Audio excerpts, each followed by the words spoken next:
السلام عليكم كلانتي أكون داود اللي دلهانتين بوحد كسر دواتن قيتي كوبي اللباتنا ده تعنيني أي عندران شكرا وحى قرأ دكتور عبد الله شو حسين هنت وذاك قيتن وحى كوبي لاميسا سيدان سيدي عدد أهانتي تي أحمد كمهرين أصلي مقابل الدي وقبل تي بشاش نمدي لو يقين وحنا قر تي أو فهمي إن يسبدل شرو وحنا يري أصلي محاكو قدعي وشجاجة دال باكم وغضي أحمدو وعافية عن إن دادكو رونتا إسو شيغو وآني بين إيا أسرار إسكو ماويرين وقت كان إسكاقلمين أنو إنتي أن كل سعودي وحاكو ودا دقميني إس احترام إيو إسغدرين أحمد حصور دحقالي هذا الكي إنتي أصلي أنا دمين وحيري ولا الأصلي waxaad soo wado waan garanaya hase yeeshee in aadan fududaan ayaan kugula talinaya Axmed dunida waxa jira wax calaf la yiraahdo labadii ay xukuntay inay isguursadaan haddii ay maqrib iyo mashriq kala jiraan waa kuwii isu yimaada khiyaamada laguma najaxo qofkuna waa inuu helaa geesinimo uu ku muujin karo wuxuu isagu rabo asli iyadoo hadalkeedii sii wadata waxay tiri Axmed oo labadeena muddo sanadaan ka yareyn ayaynu wada soconay dabeecadaada guud runtii ma xumayn hase yeeshee waxaan kugu arkay iimo aanan u bogin oo aanan marnaba u dulqaadan karin hore ayaan arinta kugu sheegay oo waa inagii habeen hore ka murmaynay oo doodu meesha qaraar naga gaadhay hadalka murtida ayaa laga abaaraaye waxaan ku sheegay anigoo ka xun go'aan ku gaadhay in aynu kala hadno laga bilaabo caawadan aan kula hadlayo arintaasna waxaan soo ogeysiyay Faadumo asli aad baan uga xumahay in saaxiibtinimadeennii aan didibada u aasnay waan halkaasno soo dhisaynay aad ku burburiso muddo saacado ah anigu kulama qabo fikradda aad wadato iimahaad ugu sheegaysidna ma aha kuwa uurkii habartay aan kala soo baxay sidii aan u bartay ayaan u joojin karaa weligii asli ma filayn inaad sidaa u fududaanaysid haddana waxaan ku leeyahay dib uga noqo ra'yigaas khaladka oo aad wadatid oo aan ku noolaano sideennii hore wixii dhibaato ah dhexdeena yaalna aan heshiis iyo is-afgarad ku dhammayno Axmed iyo asli dood dheer oo aad u kulul ayaa dhex martay Axmed wuxuu doonayay in isaga iyo asli ay wada jiraan aslina waxay ku adkaysatay in ay kala tagaan waxayna ugu dambeystii ka fursan weyday in xaalku ku dhamaado sidii asli doonaysay markii Axmed baxay ayay asli bilowday in ay iskula hadasho ereyada waan garanayay in aanan marnaba xarbi oo kale helayn calaf ayaa isu kaya diiday ya xarbi wuxuu ahaa nin wanaagsan oo wax balwad ah aan lahayn anigu Axmed ma dooran Faadumo ayaa hoosta iga soo gelisay Allayleh hadda iyo wixii ka dambeeya waa inaan iska hubiyaa ragga aan la socon doono xarbi xaalkiisii meel halis ah ayuu gaaray isaga iyo waalidkiis sidii ay asli ugu diideenba xiriirkoodu ma fiicnayn waxaa khasab loogu daray Nuuriyo Cilaamato oo inaabtidiis ahayd inkastoo muddo dhowr bilood ah uu diidanaa oo uu ka soo horjeestay inuu la aqal galo Cilaamato misana waa lagu jujuubay jacaylkii asli xarbi aad buu ugu ballaadhay iyada ayuuna had iyo goor ka fikiri jiray waxaa dhacday in Cilaamato dareentay inay xarbi uusan dan ka lahayn oo uu weli jecel yahay asli maalin maalmaha ka mid ah Cilaamato waxay ka bixisay albamkii xarbi dhammaan musawiradii asli ee ku dhaganaa musawirada xarbi habeen kasta iyo maalin walba indhaha ayuu ku noorin jiray xarbi baa kala furay albamkii goor maqrib ah aad buuna u naxay markii uu waayay musawiradii asli waxaana isaga iyo Cilaamato dhex maray doodan ayaa Cilaamato maxaad sawiradii asli meeshii ku jireen uga saartay iminka si dhaqso ah degdeg ugu soo celi halkiisii haddii kale wixii dhaca dhagaha faraha la gelinaya xarbi aniga ayaa ka qaaday sawiradii asli waayo uma bogin sida aad mar kasta sawiradaas u eegaysid mid kale waxa waajib ah inaad xaq dhowrsid oo adigoo aniga ay haysta oo aan oridaadi ahay aadan naftaada meel kale ku mashquulin adiga iyo asli waa kala tagteen aslina rag kale ay la socotaa adiguna aniga ayaad guursatay Cilaamato anigu rabitaankayga kuguma guursan niyadna kuma hayn sandulle ayaa la igu ka daray runtiina weli asli waan jecelahay sawiradaad qaadayna wax kasta waa iga qiimo badan yihiin ee hadalka badan iga dhaafan wareersanahay ee ii keen sawirradayda. cilaamada markii ay aragtay xaalka Xarbi iyo inuu weli Asli jecel yahay iyadana uusan dan ka lahayn ay aaday eedadeed Salaado oo Xarbi hooyadiis ahayd waxayna la socodsiisay arrintu meesha ay marayso waxayna ku jiray eedo 6 bilood ee aan Xarbi isqabnay fikir iyo walaac ayuu ku jiray intaasna wuxuu hoosta ku haystay sawirradii Asli. khayr jirta dhagax markii ay arkeen in Xarbi uusan jeclayn oo ka soo taagan yahay Nuuriye cilaamato waxay ugu dambeystay aqbaleen go'aankii cilaamato iyo Xarbi isla gaareen oo ahaa inay kala tagaan mar haddii aanay wax niyad ah isu hayn xaalkiina sidaa ayuu ku dhammaaday. waxaynu soo galnay cutubkii 5aad ee dhiganaheena ayaan daran. dhiganahan waxaa qoray Dr. Cabdilaahi Sheekh Xuseen Hanti Wadaag. Canab oo ahayd Asli saaxiibteed oo aaday dalka Kenya kama ay soo faa'iidin socdaalkeedii. waxa isugu darsamay shaqo la'aan iyo noloshii oo qaali ahayd waxayna ku nooleed nolol qof bini aadam uu ku noolaado tii ugu xumayd. shaqo ay hesho waxa ugu fiicnaa guri islaameed oo ay adeegto ka ahayd oo laga cayriyay markii dambe. Uganda, Tanzania iyo Kenya gidi cagta ay soo marisay ugu dambeyntiina waxay xamar ku soo noqotay iyadoo 2 cunug oo aan aaba lahayn wadata jirkeediina uu gurmay rafaad awgii oo qofkii aan aqooni u malaynayo in ay dhalmadays tahay. Canab oo intii ay Kenya joogtay maqashay in aabaheed Shariif Macow uu dhintay iyaduna cidda u weynayd waxay u hubtay in haddii ay gurigooda ku noqoto cidna aanay ka caydhin karin oo wax ku darsanaynin. sidaa darteed markii ay xamar timid waxay ku soo degtay gurigoodii oo gabdhihii ka yaryaraa maamulaan. Xaaji Xaliimana Sacuudiga oo ay alaabo ka soo gadanaysay u dhooftay. sida ay Canab u qayrantay waxay keentay in ay walaalaheed garan waayeen waxayna ugu sheekaysay inay nin Kenya ku guursatay markii 2 ilmood ay u dhashayna uu furay. Canab subaxdii dambe ay Asli shaqadii ugu tagtay. Asli naxdin iyo murugo ayay dareentay sababtoo ah waxay aragtay saaxiibadeed oo 2 goon dibadda u soo baxeen oo quruxdii ay lahaan jirtay aan waxba ka joogin. markay si fiican u salaantay bay tiri Asli, Canabey maalintan joog ha tagin ku lahaa haddii aad taladeeda yeeli lahayd waxaan oo dhami kuguma dhacan. saaxiibadaha ayay waalay oo been ii sheegay maalinkaadi lahayd ninna dhulkiisa looma dhaamo igama dhaadhacsanayn. hase yeeshee maanta runtii ayaan soo taabtay. haddii la yiraahdo jannadii firdawsa ayaad ka helaysaa daar waxaan ku maray in aanan weligay dib dambe mar kale kharij aadin. midda kale saaxiibay dhulkeenu waa shanna macaan oo haddii aad dhulka iska seexatid iyadoo dhaxan iyo qabo uusan ku helin ayaad soo toosaysaa oo guri la'aan waad noolaan kartaa. qiimaha dalkaaga waxaad ogaan kartaa markaad dibadaha aadid oo lagu canaado cid aad garanaysana aad weydo. walaalaynimaan dhul marin dhaaya ma leh maasha la yiri. Canab waxa ay kaloo saaxiibadeed uga sheekaysay rafaadkii ay kala soo kulantay East Africa waxayna uga warrantay nolosha dadka halka ku nool. waxaana Canab iyo Asli dhex maray doodan. Asli weli ma guursatay guur iyo hadalkiiba sanadkan Canabey waa la iska dhaafay waayo daacadnimo iyo is-aaminaad ayaa la waayay.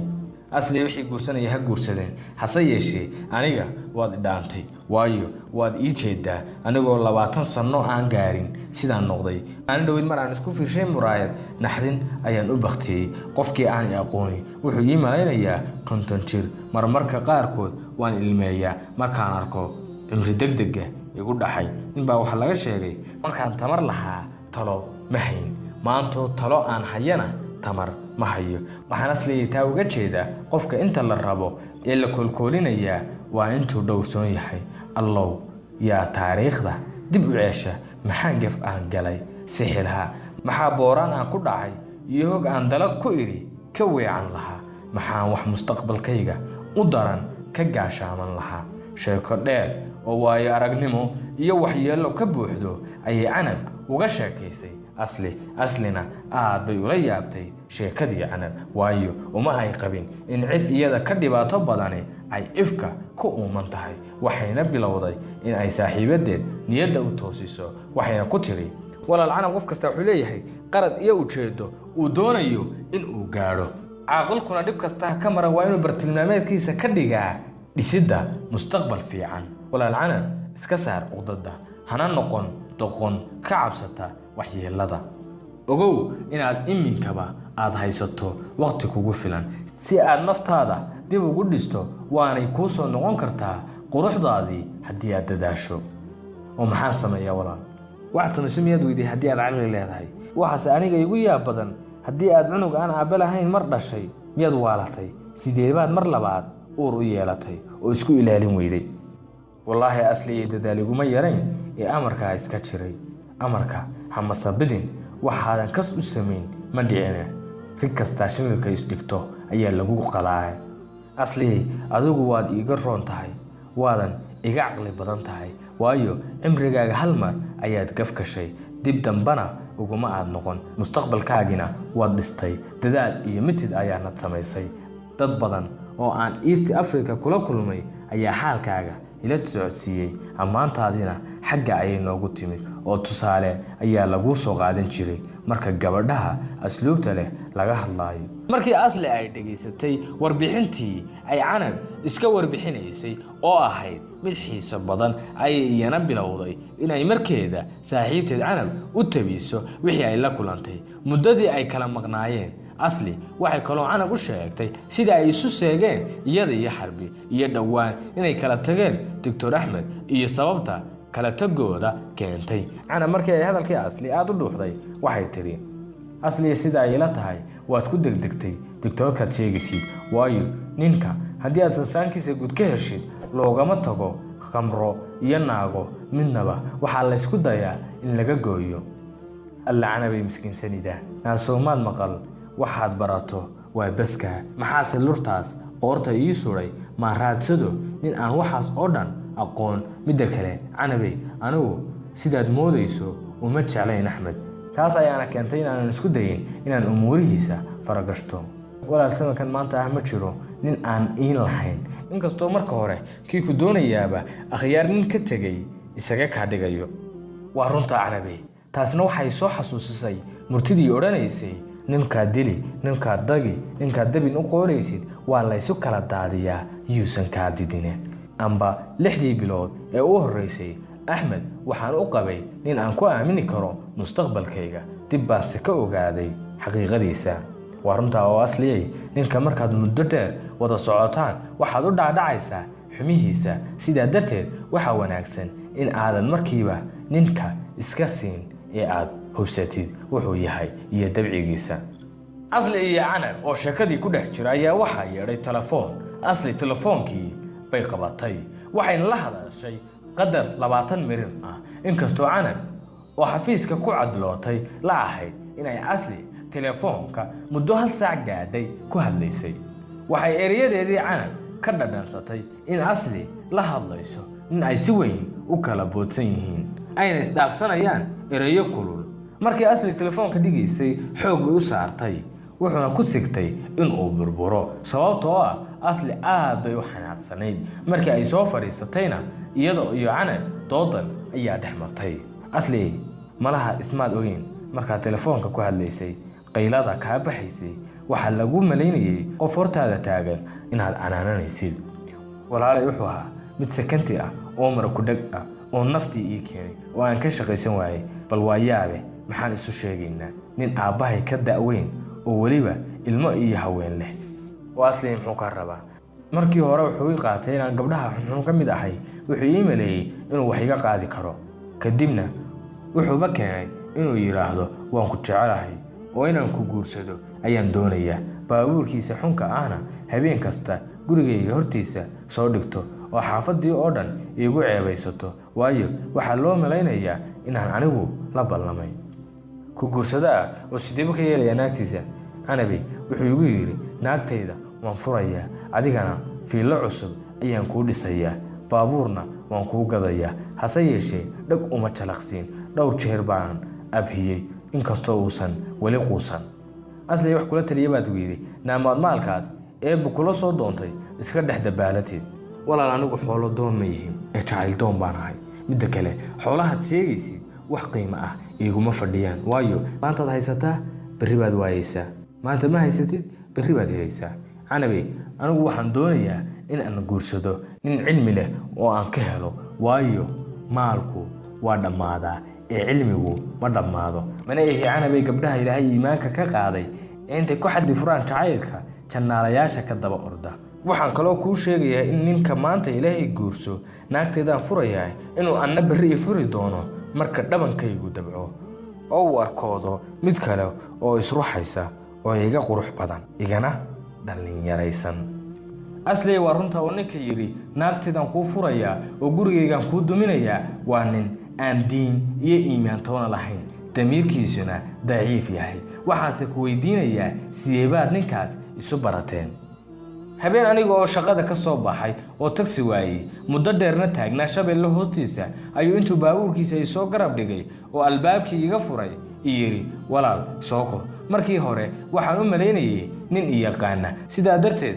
waan cidlanaa waanan raacay markaasuu wax yar dabadeed ii bilaabay sheekadii shukaansiga markaas baan gartay inuu yahay nin shaxaari ah wuxuuna damcay inuu casho iga soo siiyo magaalada dibaddeeda hase yeeshee waan diiday waxaan u sheegay inuu cunugaygii i sugayo muran dheer dabadeedna wuxuu i keenay gurigaygii maxaad gurigaaga u soo tustay maanaa soo tusay isaga khasbaayay markuu damcay inuu laamiga ka soo leexdo ayaan ka codsaday inuu iska kaydhigo hase yeeshee waa iga diiday ilaa gurigii ilinkiisa uu ila yimid habeenkaas iyo wixii ka dambeeyey gurigaygii ayaa lagu faray har iyo habeen waa dul taagan yahay canabey waxa la yidhi nin tag lama yidhaahdo ee wuxuu ku taga la tusaa aniguse tag baan ku yidhi hase yeeshee waa soo taagan yahay iminkana talo kale ma leh waa inaan xaafadda dartiis uga guuro ii tilmaam ninkaas bal inaan garto kani mid aad garanaysid ma aha magaciisa waxaa la yidhaahdaa safargaad wuxuuna leeyahay gabdho iyo wiilal innaga inaga waaweyn oo qaarna dawladda u shaqeeyaan qaarna jaamacadaha ku jiraan inkaar alle kugu rid waa cimrigii cibaadada iyo toobadda maxaad u inkiraysaa isaga if iyo aakhiraba u daran tahay markii shaqadii laga soo rawaaxay asli iyo canab gurigii bay ku soo noqdeen waxayna canab markii guriga ay soo galeen ku booday wiilkii asli oo ay ku tiri intay kor u qaaday alla muxuu weynaaday waryaa maxamed yare may garanaysaa maxamed yare intuu canab ka soo farabaxsaday oo hooyadiis boorsadeedii ku booday ayuu fatashaad ula dhaqaaqay nacnac ayuu ka dayayey asli baa ku tiri waar ha ku logeen maanta nacnacii waan kaa soo ilaaway wiilka asli aad buu farxaan u ahaa oo u qosol badnaa canabna waxay bilowday in ay koolkooliso oo la ciyaarto markay asli canab oo maxamed yare dhabta ku haysa aragtay bay erayo hoos ka tuur ah u dhiibtay waxayna ku tiri canabey haddii maxamed yare ogaan lahaa inaad hadda ka hor ku talisay in la dilo dhabtaada kuma fadhiisteen midda kale waa adigii dil wiilkaaga igula talinayee ma aragtay beer wax dhalay galgacalkiisa markaad labada wiil dhashay canab aad bay uga naxday xasuustaan murugada lahayd waxayna tiri asliyey waa runtaa oo qofna ilaa uu wax dhalo ma garan karo qiimaha ubadka mararka qaarkood aad baan u naxaa waan shallaynayaa markaan soo xasuusto taladii gurracnayd ee aan ku siin jiray nasiib wanaagse adaa diiday intaasi kadib maxaa dhacay la soco qaybteena xigta qaybteenan maanta shakadana waxaa qoray Dr. Cabdilaahi Sheekh Xuseen hanti wadaag annagoo ah bahda digaanna waan idinla wadaagnay